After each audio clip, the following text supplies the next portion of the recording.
Prosseguimos hoje com as entrevistas aos partidos candidatos às eleições legislativas nacionais e hoje vamos conhecer as propostas do PS com Paulo Cafofo, cabeça de lista do Partido Socialista pela Madeira à Assembleia da República. Obrigada, boa noite.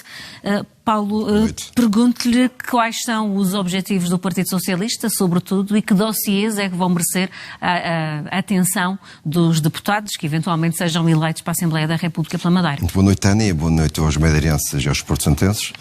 Nós encontramos aqui num momento importante, eu diria desafiante, exigente para a região autónoma da Madeira, e o Partido Socialista diz presente com candidatos e candidatas que têm experiência política, que têm competência e conhecimento de dossiês.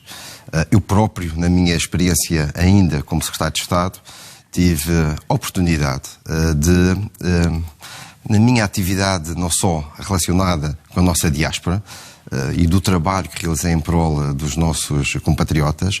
Mas, por exemplo, nunca se conseguiu, por exemplo, fazer com que o programa Regressar, que para os imigrantes querem voltar, seja aplicado à Madeira? Sim, não, já está aplicado à Madeira. Já está aplicado? Já está aplicado à Madeira. Eu estava a dizer, de uma experiência, a quantidade de Conselho de Ministros em que participei, os dossiês, não só ligados à diáspora portuguesa, mas os dossiês desde a área económica, desde a área social, desde a área cultural, dá-me aqui uma noção daquilo que é governar o país, e isso, estou certo, será útil também pôr ao serviço dos madeirenses e dos porto-santenses. Mas o Regressar foi um desses programas. Aliás, o programa Regressar tem 3 componentes. Tem uma componente de investimento e de apoio a investimento, e os maiores beneficiados foram os luso-venezuelanos, os nossos compatriotas da Venezuela, uma de benefícios fiscais e uma do emprego. Este Orçamento de Estado para 2024, o Orçamento de Estado que foi aprovado, preconiza no artigo 65 que as verbas destinadas este ano são quase 14 milhões de euros, um aumento de 6% relativamente ao ano de 2023, para que o Governo Regional, precisamente, aí há a competência da autonomia, tem que usar a autonomia para poder aplicar isto, as verbas, dentro dos programas de formação e de emprego, precisamente para as pessoas que regressam num incentivo que é do todo o interesse, porque estamos a estar de braços abertos para... Que outros dossiês é que vão merecer a importância, vão merecer a vossa atenção na Assembleia da República, nomeadamente a mobilidade, porque, por exemplo, temos ouvido falar, e é uma questão que todos os partidos abordam, o subsídio de mobilidade, e quase todos defendem que os madeirenses deviam pagar apenas os 86 euros. Essa lei foi aplicada, foi aprovada, mas não foi regulamentada. A autonomia serve precisamente para isto. A autonomia não é só... eu diria, uma palavra que está na boca dos políticos ou dos deputados. Da República é regulamentar essa legislação. Cabe, obviamente, entre o Governo da República e o Governo Regional, porque nesta matéria o Governo Regional tem de ter uma intervenção. Não podemos deixar aqui que a autonomia deixe de ser usada, e a questão da autonomia serve precisamente para... há um princípio basilar, que é o da solidariedade. E a autonomia serve para dar uma coesão entre todo o país. Nós temos 2 regiões autónomas e temos um território continental.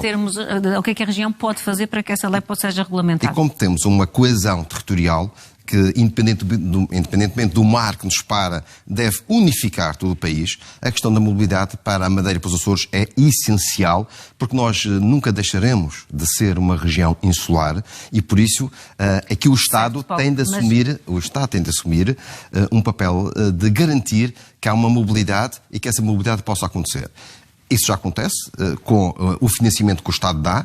No ano de 2023... Certo, mas a lei para pagar apenas os 86 euros foi aprovada, mas não é aplicada. Eu já respondo. Mas rapidamente, temos muito pouco tempo. No ano de 2023 foram despendidos e investidos pelo Estado português 45 milhões de euros na mobilidade. Ou seja, na Madeira só, não faltou financiamento do Estado à mobilidade. O que é que nós temos de fazer?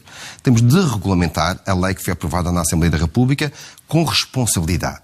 E digo isto com responsabilidade porque, como bem sabemos, e o Partido Socialista defende que os madeirenses devem pagar só o valor do subsídio social de mobilidade e não o valor do custo total da viagem. Aliás, fizemos as contas... É o que todos defendem, ao fim e ao cabo. Claro, mas isso tem que ser feito com responsabilidade neste sentido. Tivemos já companhias como a EasyJet e a Ryanair que ameaçaram sair da Rota da Madeira. Ora, a regulamentação, e por isso tem que haver uma articulação e um diálogo entre o Governo da República e o Governo Regional para que, neste princípio em que estamos todos de acordo, não haja aqui um precalço e de tentarmos melhorar aquilo que é a mobilidade, possamos estar aqui a criar dificuldades e afastando companhias, tornamos os preços mais elevados e ninguém obviamente quer isso. E, portanto, toda a cautela é importante e o Partido Socialista aqui é muito claro naquilo que defende e devemos só pagar o subsídio social de mobilidade e não o valor total da viagem. Em questão de continuidade territorial, podemos falar também da ligação marítima. Claro, não se pode falar da coesão territorial sem falarmos do mar. Aliás, e o subsídio social de mobilidade está previsto ser aplicado também nas viagens marítimas. O que é que é preciso? O que é que é preciso termos aqui? Eu tenho a certeza que o ferry será uma realidade e espero que essa realidade seja já com o Partido Socialista à frente do Governo Regional. Mas porquê? Porque compete ao Estado, obviamente, assegurar aqui, nomeadamente, o financiamento através do subsídio social de mobilidade, de termos um porto em que estes ferries que têm aquela porta roll-on, roll-off, possa ser adaptada para o navio acostar e termos aqui um lançamento do concurso internacional. Esse concurso internacional tem que ser lançado pelo Governo Regional. Certo, mas esse financiamento depois é uma linha que seja aprovada, poderá ser financiado pelo Estado? Eu sou a favor que o lançamento desse concurso internacional seja pelo Governo Regional e que haja aqui um diálogo para uma possibilidade de cofinanciamento entre o Governo da República e o Governo Regional. Ambos a participarem para essa ligação. Com a responsabilidade partilhada. Paulo, que seria um bom resultado para o PS Madeira nestas eleições? Nos últimos anos, o PS e o PSD têm dividido praticamente o número de deputados entre si. O que é que acha que será o resultado, sem fazer grandes previsões, mas quais são as suas expectativas? As minhas expectativas é que possamos defender melhor, que sabemos, os madeirenses e os portantenses na República. Porque há dossiês que precisamos avançar. Temos aqui já boas propostas e temos feito, e o Partido Socialista tem estado na liderança de projetos e de ações que mudam a vida das pessoas. Porque quando falamos de autonomia, isto tem que ter uma ligação direta na vida das pessoas. Não há grandes referências à questão das autonomias no programa que teve a oportunidade de passar os olhos do Partido Socialista a nível nacional. O que é que vai defender para uma evolução desta autonomia regional? Autonomia, como digo, a autonomia tem que ser e tem que ter o reflexo do dia-a-dia das pessoas. Se olhamos para a autonomia só entre a dialética e o diálogo, às vezes barulhento entre os políticos, a autonomia não serve para isso. A autonomia serve precisamente para resolver problemas e para as pessoas sentirem no seu dia-a-dia. Também não serve para encher os bolsos, como se viu, ou como se está a ver, uma autonomia que não é uma autonomia de resultados, porque a autonomia tem que ser resultados práticos e os resultados práticos não pode ser encher os bolsos, como se vê neste mediatismo deste processo judicial e destas suspeitas de corrupção. Não foi isso que a autonomia foi feita, não é para isso que a autonomia serve. E há dossiês, como dizem muito bem, que são importantes para a região. O hospital. O Governo da República financiou 50% do hospital, seja na construção do hospital, na fiscalização da obra, o que é que mais nos equipamentos. Pode ser feito para, portanto, que haja mais poderes autonómicos na região? Estou aqui a dizer, esta colaboração na área da saúde, apesar da saúde estar regionalizada, é uma forte solidariedade a nível nacional. Estamos a falar de uma construção, não estamos a falar propriamente de saúde, estamos a falar de construção. Estamos a falar de saúde, porque não pode ter saúde se não tiver uma instalação moderna, com tecnologia que também será adquirida neste cofinanciamento do hospital. Como é feito no país todo, aliás, hospitais. No hospital, porque a saúde está regionalizada. Se for a verificar, os Açores não tiveram este apoio por parte do Governo da República. Se calhar deviam ter tido. E, portanto, sim, com certeza. Mas estamos a falar da saúde regionalizada, que é uma competência do Governo Regional. É por isso que há matérias, como as listas de espera, que duplicaram desde 2015, desde que Miguel Albuquerque é Presidente do Governo. Essa é uma matéria que, sim, devia ser resolvida pelo Governo Regional. Aqui estamos a falar em equipamentos e que, se a Tânia precisar de ir ao hospital, com o novo hospital, obviamente, se precisar de uma intervenção ou ficar internada, terá muitas melhores condições do que o Hospital Dr. Nélio Mendonça ou o Hospital dos Marmeleiros. E isto deve-se também, em grande parte, ao financiamento por parte do Governo da República. Mas há outro aspecto importante, a qualificação. A Universidade da Madeira. A Universidade da Madeira é tutelada pelo Governo da República.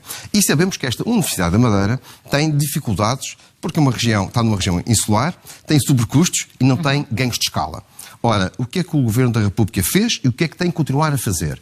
Primeiro, há alunos, e muitos destes alunos são meus, Se não fosse a Universidade da Madeira, não teriam possibilidade de estudar e tirar um curso superior. Aliás, 42% dos alunos da Universidade da Madeira recebem bolsa. Significa que para receberem bolsa cá, sim, muito mais difícil seria de irem para o continente. Foi recentemente assinado um contrato de programa que tem que ser reforçado, mas a verdade é que aos 14 milhões de orçamento aumentou-se mais 4 milhões. A Universidade vai receber mais 30% de financiamento por parte do Governo da República. Mas não só. Há aqui um aspecto importante. Esta universidade também tem que se abrir ao mundo e tem que se abrir para fora para receber alunos e estudantes que até possam, depois do curso, residir cá. Porque isso é uma grande probabilidade, como sabemos, em outras universidades. E a Universidade de Madeira vai duplicar o número de camas das residências universitárias por 3 candidaturas que fez ao abrigo do PRR. São 10 milhões de euros que vão possibilitar que estudantes de fora possam aqui vir estudar, Paulo, e contribuir também para o desenvolvimento da nossa região. Vamos continuar.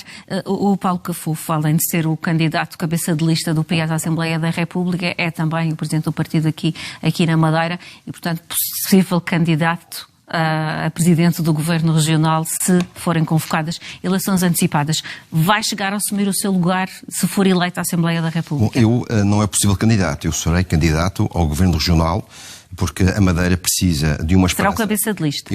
Eu serei candidato a presidente do Governo Regional quando o Sr. Presidente da República marcar as eleições antecipadas, dissolvendo a Assembleia Regional. E, portanto, aí não há qualquer tipo de dúvida. Aliás, nós precisamos, efetivamente, que a Madeira, porque não é esta Madeira que nós queremos, aquilo que precisamos é que... Mas como é que vai fazer? Vai ocupar o lugar na Assembleia da República se for eleito? Vai dedicar toda a sua atenção a essas eleições regionais? Como é que vai dividir o Paulo Cafofo na Assembleia da República e o Paulo Cafofo na Madeira? Aquilo que precisamos, como digo, é que a Madeira possa ter um novo rumo, e um novo rumo, obviamente, é ter outro governo, e é isso que, efetivamente, eu estou empenhado. Aliás, eu quando me candidatei à liderança... Peço que responda à minha pergunta porque não temos tempo e vamos cortar. Eu respondo. Quando eu me candidatei à liderança do Partido Socialista, disse que a Madeira era a causa da minha vida. Ora, esta causa da minha vida é para eu dar o meu contributo em qualquer circunstância, em qualquer lugar, em que eu possa ser útil. E, aliás, como acabei de dizer, esta minha experiência no Governo da República acabará por ser útil, vai assumir ou não o lugar na Assembleia da República se for eleito. Seja no Governo Regional. E, portanto, há aqui uma sobreposição de calendários, obviamente. Não era expectável. Não era expectável e, portanto, eu darei... Mas com certeza que já pensou nisso. Portanto, o que é que vai fazer? Vamos esperar pelos acontecimentos, vamos esperar pela marcação de eleições antecipadas, com a grande certeza que eu serei candidato a presidente do Governo Regional. Mas eu volto a perguntar-lhe, já pensou se vai assumir esse lugar na Assembleia da República? Repare, eu sou cabeça de lista à Assembleia da República. E, portanto, mas pode ceder o seu lugar. Como cabeça de lista à Assembleia da República, obviamente, aquilo que é a minha decisão, aliás, decisão antes deste processo todo, eu, obviamente, estou muito empenhado em defender a Madeira na Assembleia da República, eu e os candidatos e as candidatas da lista do Partido Socialista. Mas, obviamente, que, havendo eleições antecipadas, eu serei candidato a presidente do Governo Regional. Outra questão tem a ver com um processo em que Paulo Cafofo também é investigado, um processo que data, salvo erro, de 2018, ou foi instaurado pelo menos em 2018. Já chegou a ser ouvido neste caso que também o acusa de corrupção? Não, sabe que isto procura-se muitas vezes lançar sobre a opinião pública contra-informação ou desinformação ou falsidades. Há uma denúncia, há uma denúncia anónima de 2018 que foi sobre as 4 câmaras à data do Partido Socialista. A Procuradoria-Geral confirmou a existência deste inquérito. À data pelo Partido Socialista, câmaras à data do Partido Socialista e sobre o Partido Socialista. Eu não fui ouvido nunca. Eu não sou arguido e eu nunca estive detido. E, portanto, aquilo que se passa aqui, no meio destes processos ou das notícias que por vezes são requentadas, porque estas notícias já saiu desde 2020, não sei quantas vezes, o que é importante aqui é que os madeirenses percebam o que é que está aqui em causa nesta região. É apenas uma investigação que está em causa. E nesta região temos um Presidente do Governo que é arguido nos processos e temos um Presidente da Câmara ou ex-Presidente da Câmara que foi detido. Isso já todos sabemos. Se for arguido, eventualmente, porque está a ser investigado, não sabemos o desenrolar destes acontecimentos, porque, como diz, nunca foi ouvido e que saibamos também este processo processo não foi arquivado. Portanto, se for constituído arguido eventualmente, vai demitir-se, como pedir a demissão de outros? Não, como digo, isto é estar a confundir os factos, e os factos são... Temos um presidente do governo. Estamos a confundir os factos. São, neste momento não é arguido, já todos percebemos isso. Factos são estes. Mas se for constituído arguido, eventualmente... Vamos falar de factos. Eu não sou arguido. Factos. O presidente do governo é arguido. O presidente do governo que é arguido... António Costa também não foi constituído arguido e demitiu-se. Pois, e aliás, o presidente do governo devia fazer, como digo, o presidente do governo... o faria. O ainda presidente do governo, Miguel Albuquerque. Paulo Cafofo, pergunte-lhe claramente. Se me deixar responder, eu respondo. Eu estou-lhe a perguntar em relação a si. Que é presidente do governo e que disse à data que António Costa não tinha condições para continuar à frente do país, demitiu-se, mas agora, pelos vistos, está agarrado ao poder por uma razão muito simples. Aquele que volta a lhe perguntar claramente. Se for eventualmente constituído arguido, vai demitir-se? Como digo, não há comparação sequer.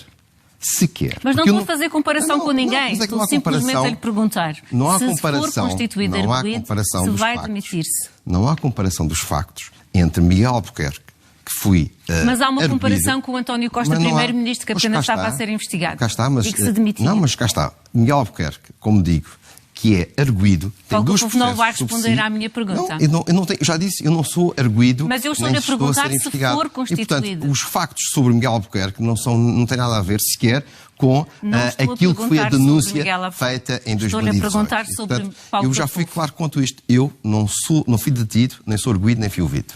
Da mesma maneira que António Costa também não foi nenhuma dessas situações. E que Miguel Albuquerque disse que deveria-se ter demitido, ou devia-se demitir, e agora, pelos vistos, quer deduzir das suas palavras, se for constituído arguido, não se vai demitir, então. Eu já disse que não sou arguido. Eu sei que não, mas se for... Não sou arguido. Pronto, nem acha que vai ser. Não, e que repare, toda a gente pode ser arguido. Eu fui arguido no caso do Monte. E depois o processo foi arquivado. Aqui a questão não é o facto de ser arguido, é a natureza dos factos. E Miguel Albuquerque tem 2 processos e 8 crimes, e vai ter que responder à justiça sobre 8 crimes de corrupção. Obrigada, Paulo Cafofo. Muito obrigado. Boa noite.